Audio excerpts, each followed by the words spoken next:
今回は貧乏な家に生まれた男性が自分の運命を変える話です。さて、運命を変えることができるのでしょうか。それでは最後までお聞きください。運命を変えた男。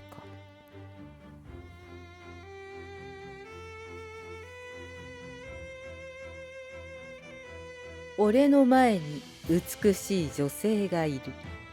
その女性は見たこともないほどの美しさで、優しく俺に微笑みかけているのだ。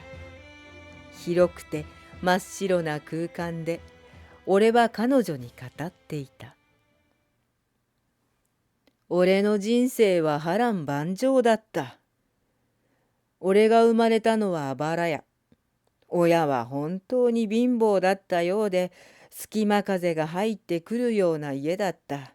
そのくせ子供の数は多くて、俺のほかに弟と妹が4人もいた。つまり狭くて汚い家の中に7人もの人間が息をしていたわけだ。友達の家は広くてきれいで、遊びに行けばたくさんの菓子が出てくるのに、俺の家と来たら菓子なんて親が職場で出た3時のおやつを持って帰ってくる程度で、それを5人の子供が分けるわけだ。クッキー1個を5人で分けたらどうなると思う？もうクッキーなのか何なのかわからないよ。あれは何かのかけらだったな。それでも普段食べていないだけに美味しく感じたもんだ。親は子供たちを育てるために必死だった。俺は長男だったから、両親が仕事に出ている間、ずっと兄弟の面倒を見させられ、勉強なんてできるような状況じゃなかった。それでも父親は、学がなければずっと貧乏なままだ。勉強だけはしっかりしておけ、と言っていた。確かにその通りなんだけど、進学する金もないのに、どうやって学をつけろって言うんだよ。結局、中学を卒業してすぐ俺は親が決めた工務店に勤めることになった。中卒の子供を雇ってもらえるだけでありがたかったが、俺にだって夢はあった。だから工務店ってのが気に入らなかったが、兄弟が多いのだから仕方がないと諦めるしかなかった。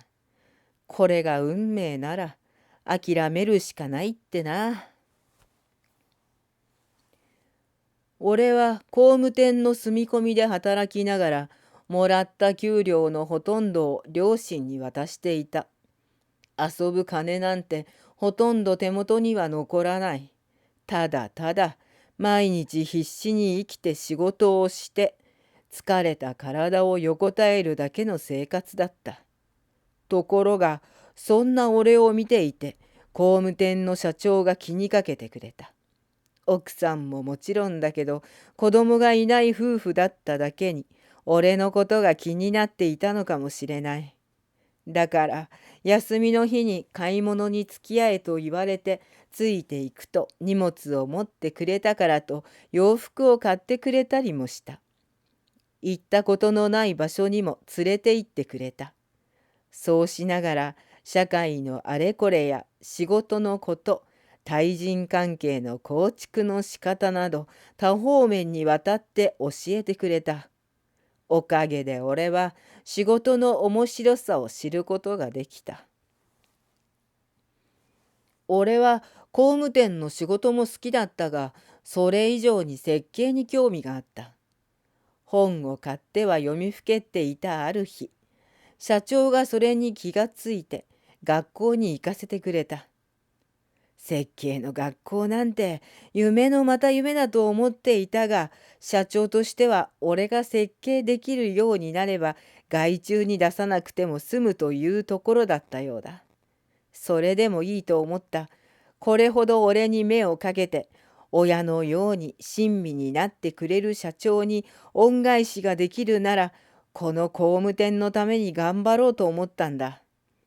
そうして俺は必死に設計ができるところまで来た。建築士の資格も取り、これで社長に恩返しができると思った時、とんでもないことが起きた。なんと、社長が足場の上から転落したのだ。社員も奥さんも大変な慌てようだった。社長にもしものことがあれば、工務店は途端に潰れてしまう。それほど小さな工務店だったのだ。ところが、社長は一命を取り留め、下半身不随とはいえ、車椅子で仕事に復帰することができた。しかし、車椅子の社長は現場に出ることはできず、社員の統率もままならない状態になった。そんな時、社長が大きな決断をした。それは、俺を次期社長に据えることだった。もちろん、社員の全員が喜んだわけではなく、古株のほとんどが難色を示した。だが、社長の気持ちは変わらず、俺は社長修行をすることになった。それからは大変だった。古株の社員からは嫌がらせを受け、長年付き合ってきたハウスメーカーの担当者には白い目で見られた。どうやったら社長としてやっていけるのかと悩んだが、社長から相手の立場に立って考え、必死になれと檄を飛ばされた。それを皮切りに、俺は寝る間も惜しんで仕事に打ち込み、時間が足りないなんて甘えた言葉は使わないと決めた。こうして、それから数年後、俺は誰もが認める社長になれた。運命を呪ったこともあるが、まさか社長になれるなんてな。俺は運命の神にハグしたい気持ちだったよ。ところが、不景気の波に押され、仕事がなくなるという事態に陥ったのだ。それは、俺が社長となって13年後のことだった。なんともキレの悪い年数だが、13年間は順調にやっていけたというわけだ。それが、不景気の波は人間関係まで崩すようで、今まで仕事をくれていたハウスメーカーも職人たちもすべてが手のひらを返したのだ。そしてあっという間に仕事はなくなり、工務店は潰れてしまった。俺は社長に申し訳なくて泣いて謝ったが、社長は不景気には勝てないさと悲しそうに笑うだけだった。それからというもの、別の工務店に入っても、社長をしていた頃のプライドが邪魔をして、何をしてもうまくいかなかった。それならばと、別の仕事に就こうとしたが、いい年をしたおっさんが何の経験もなく雇ってもらえるはずもなかった。兄弟に助けを求めたところで、みんな辛い状況なのは同じことで、俺はどうしたらいいのかわからず、泥沼のような時間を過ごすことになった。まさかの転落に俺は自分の運命を呪ったね。一度は社長という甘い汁を吸わせておきながら、そこからの転落は痛すぎる。しかし、どうしてもこのまま俺の人生を終わらせたくないと思った俺は、ゼロからの出発を試みた。手持ちの金は少ない。その少ない資本金で何ができるかと考えたのだ。パソコンはある。設計の仕事を受託するか。しかし、それも信頼関係があってのことだ。いろいろ考え悩んだ俺は、今までのノウハウを動画にすることを思いついた。大工として、工務店の社長として、建築士としてのノウハウだ。最初は鳴かず飛ばずの状態だったが、俺は負けなかった。もうこの道しか残っていない。それがダメなら生きる道はないのだと自分に言い聞かせ、とにかくやれることのすべてをやった。そして半年。なんとか登録者も増え始めた。そこからが俺の人生の巻き返しだ。俺は追い風を受けた船のように大海に漕ぎ出したんだ。動画はアップするたびに大ヒットとなり、公演に来てほしいという依頼も来るようになった。本を出版すればそれもヒットした。俺の波乱万丈の人生が映画にもなった。一躍時の人だ。これで俺は俺の人生の勝者となったわけだ。ところがどうだ。まさか聞いたこともないようなウイルスにやられるとはね。これからうまいものを食い、楽しいことをたくさんしようと思っていた矢先だぞ。これからが俺の人生の本番だったのに、あんなウイルスのせいで俺は病魔に侵されたんだ。それでも1回目はなんとか回復した。一度かかれば大丈夫だろうと思ったし、その後開発されたワクチンも打ったからもう安心だと思い込んでいた。ところがどうしてだよ。どうしてまた新たなウイルスが発生するんだよ。しかもどうして俺がかかるんだよ。さすがの俺もどんな大金を払ってもどうにもならなかったね。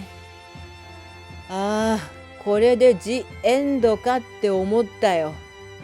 でもさ、俺は貧乏のどん底から社長になり、一度は転落した人生だったが、そこからも不死鳥のように再起したんだ。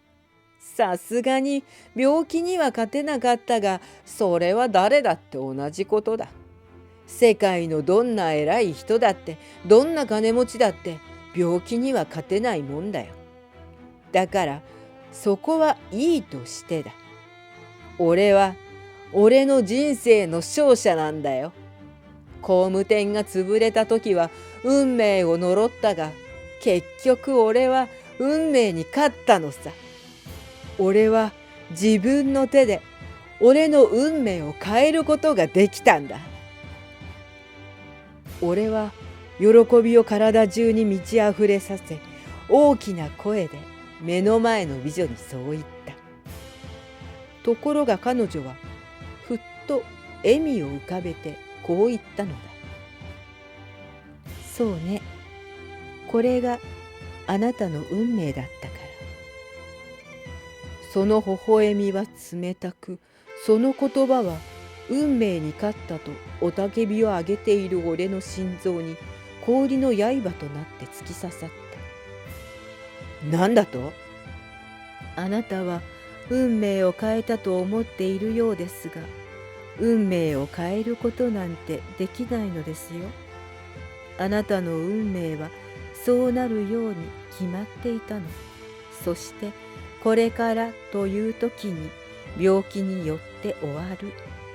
ただ何の病気になるかまでは決まっていなかったし、どんな仕事で成功するかも決まってはいなかったから。それじゃあ俺は抗ったつもりで何も変わっていなかったってことか。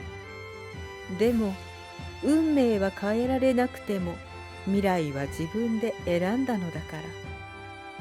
未来を選んだってどういうことだよ。工務店が潰れることは決まっていました。でもその後何の仕事についてもあなたは成功していたの。しばらくは苦労したし、辛い思いもしたでしょう。それも同じ、そうなる運命だったから。成功してこれからいい思いをするというところで死ぬというのも運命。ただ死に方は未来にあるから。あなたがウイルスをバカにせず、しっかりマスクをつけて予防していたら、もう少しは長く生きられたかもしれませんね。なんだって？どうしてあんたにそんなことがわかるんだ？私が運命の神だから。運命の？さて、あなたの話したいことはすべてのようですね。次のステージが待ってます。あなたは女性に生まれ変わります。子供の頃は幸せに育つけど、結婚してからは苦労します。それは大変苦しい思いをします。そんな。さあ、運命に抗ってごらんなさい。女神は光の扉を開けながら、俺に冷たい微笑みを投げた。おしまい。いかがでしたでしょうか。運命に抗い、自分で運命を切り開いたと思ったら、そういう運命だったというお話でした。面白かったと思ったら、チャンネル登録とグッドボタンをお願いします。それではまた別のお話でお会いしましょう。